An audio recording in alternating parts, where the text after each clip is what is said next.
Bueno, ahora voy a hacer la introducción del libro Cuestión de Dignidad de Walter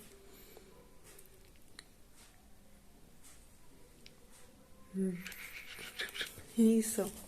En cada uno de nosotros hay un reducto de principios donde el yo se niega a rendir pleitesía y se rebela. No sabemos cómo surge, pero en ocasiones, aunque el miedo se oponga y el peligro arrecie, una fuerza desconocida tira de la conciencia y nos pone justo en el límite de lo que no es negociable y no queremos ni podemos aceptar. No lo aprendimos en la escuela, ni lo vimos necesariamente en nuestros progenitores, pero ahí está, como una muralla silenciosa, marcando el confín de lo que no debe traspasarse. Tenemos la capacidad de indignarnos cuando alguien viola nuestros derechos, o somos víctimas de la humillación, la explotación o el maltrato. Poseemos la increíble cualidad de reaccionar más allá de la biología y enfurecernos cuando nuestros códigos éticos se ven vapuleados. La cólera ante la injusticia se llama indignación. Algunos puristas dirán que es cuestión de ego y que por lo tanto cualquier intento de salvaguardia o protección no es otra cosa que egocentrismo amañado. Nada más erróneo. La defensa de la identidad personal es un proceso natural y saludable. Detrás del ego que acapara está el yo que vive y ama. Pero también está el yo aporreado, el yo que exige respeto, el yo que no quiere doblegarse, el yo humano, el yo digno. Una cosa es el egoísmo moral y el engreimiento insoportable del que se las sabe todas, y otra muy distinta, la autoafirmación y el fortalecimiento del sí mismo. Cuando una mujer decide frente a los insultos de su marido, un adolescente expresa su desacuerdo ante un castigo que considera injusto, o un hombre exige respeto por la actitud agresiva de su jefe. Hay un acto de dignidad personal que engrandece. Cuando cuestionamos la conducta desleal de un amigo o nos resistimos a la manipulación de los oportunistas, no estamos alimentando el ego, sino reforzando la condición humana. Por desgracia, no siempre somos capaces de actuar de este modo. En muchas ocasiones decimos sí cuando queremos decir no, o nos sometemos a situaciones indecorosas y a personas francamente abusivas, pudiendo evitarlas. ¿Quién no se ha reprochado alguna vez a sí mismo el silencio cómplice, la obediencia indebida o la sonrisa salamera y apaciguadora? ¿Quién no se ha mirado alguna vez el espejo tratando de perdonarse el servilismo o el no haber dicho lo que en verdad pensaba? ¿Quién no ha sentido así de vez en cuando la lucha interior entre la indignación por el agravio y el miedo a a enfrentarlo, un gran porcentaje de la población mundial tiene dificultades para expresar sentimientos negativos que van desde la inseguridad extrema, como por ejemplo la fobia social, el estilo represivo de afrontamiento, el desorden evitativo de la personalidad, hasta las dificultades cotidianas y circunstanciales, como por ejemplo tener una pareja desconsiderada o un amigo ventajoso y no hacer nada al respecto. Si revisamos nuestras relaciones interpersonales en detalle, veremos que no somos totalmente inmunes al atropello, aunque tratemos de minimizar la cuestión. Casi todos tenemos uno o dos aprovechados a bordo. No digo que debamos fomentar la susceptibilidad del paranoide y mantenernos a la defensiva las 24 horas. La gente no es tan mala como creemos, sino que cualquiera puede ser víctima de la manipulación. La explotación psicológica surge cuando los aprovechados encuentran un terreno fértil donde obtener beneficios, es decir, una persona incapaz de oponerse. Los sumisos atraen a los abusivos como el polen a las abejas. Una paciente de 45 años con el patrón típico de las mujeres que aman demasiado y 4 separaciones en su haber, me decía que Dios no estaba de su parte, porque todos sus ex compañeros la habían explotado de una manera u otra. Échale la culpa a la injusticia cósmica le impedía ver que en realidad era ella, en su estilo exageradamente complaciente, quien atraía a los vividores de turno. En otro caso, un señor de mediana edad que a todo decía que sí, se quejaba de sus socios. Ya había tenido 6, porque casi siempre se quedaban con la mejor tajada. Se lamentaba de su mala suerte, cuando en realidad era él quien los atraía como un imán y además los aceptaba.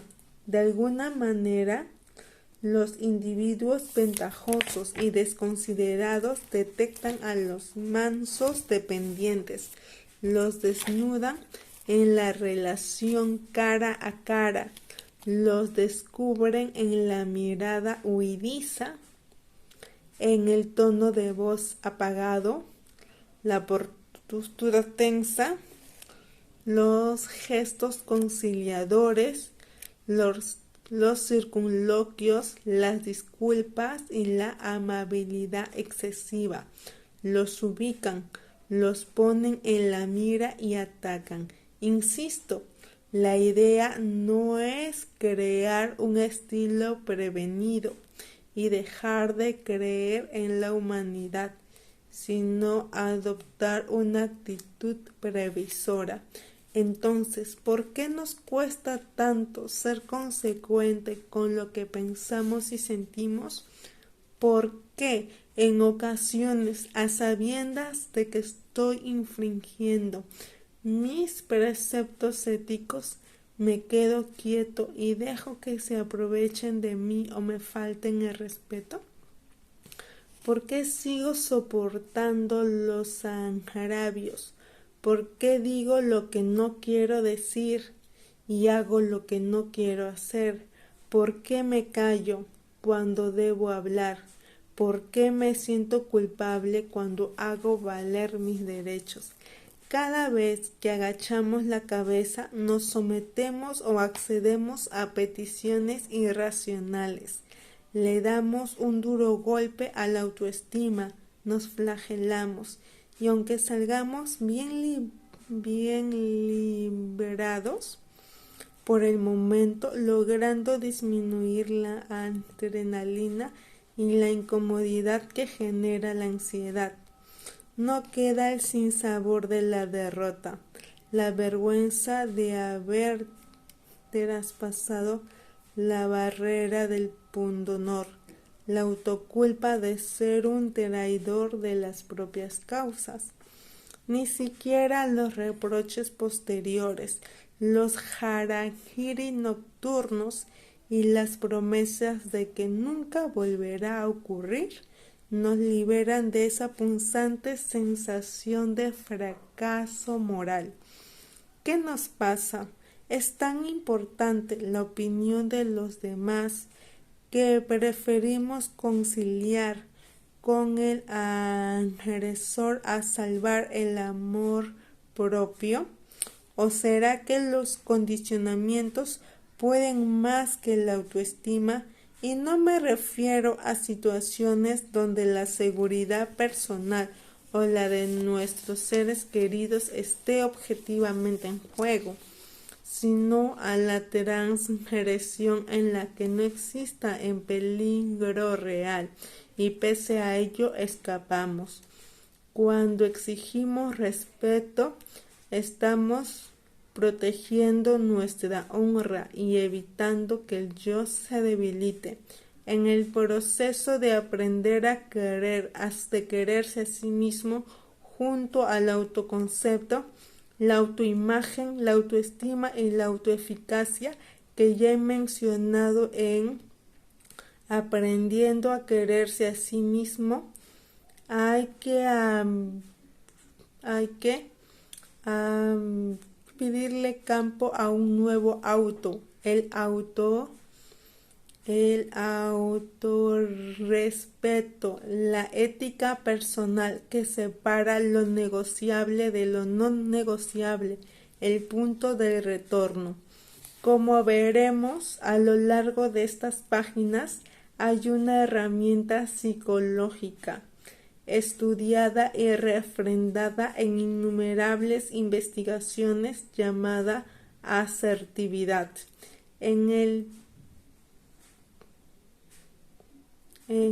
presente texto trataré el tema de la asertividad en oposición, referida a la capacidad de ejercer y defender nuestros derechos personales sin violar los ajenos. Por ejemplo, decir no, expresar desacuerdos, dar una opinión contraria o no dejarse manipular. Dejaré el interesante tema de la asertividad en afecto, por ejemplo, decir te quiero, contacto físico, dar refuerzo o expresar sentimientos positivos para otra publicación. El texto está dividido en 3 partes. En la parte 1 se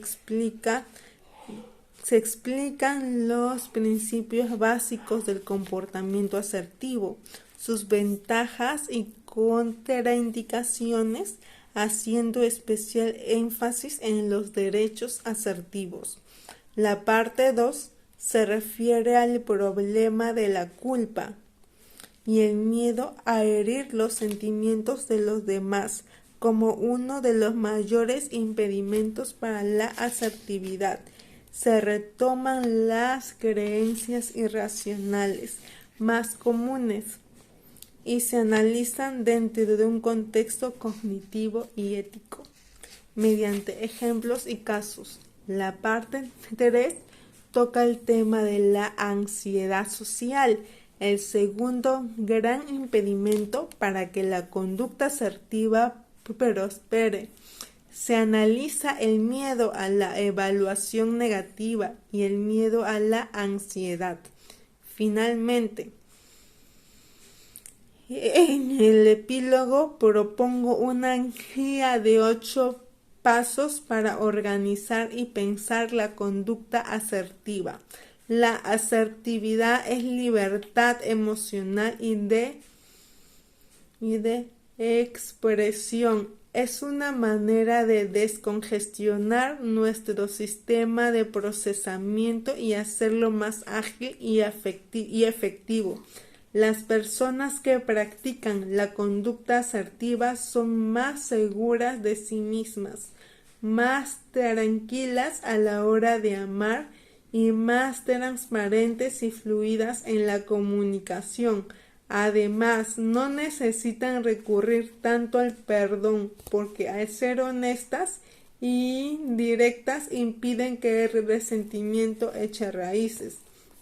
Este libro escoge la experiencia de más de 20 años en el tema, tanto en investigación como en la experiencia clínica individual y grupal.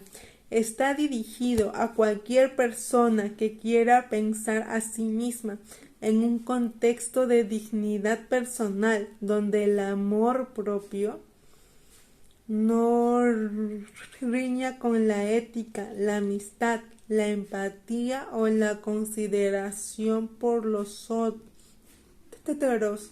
La persona asertiva se resiste a toda forma de humillación. Hay una zona intermedia entre la sumisión obsecuente y la agresión enfermiza, en la que se realza la verdadera capacidad humana de reconocerse individual sin ser individualista o egoísta, de cuidarse a sí mismo sin descuidar a los demás y de crear salud mental aprendiendo a expresar adecuadamente lo que piensa y lo que siente.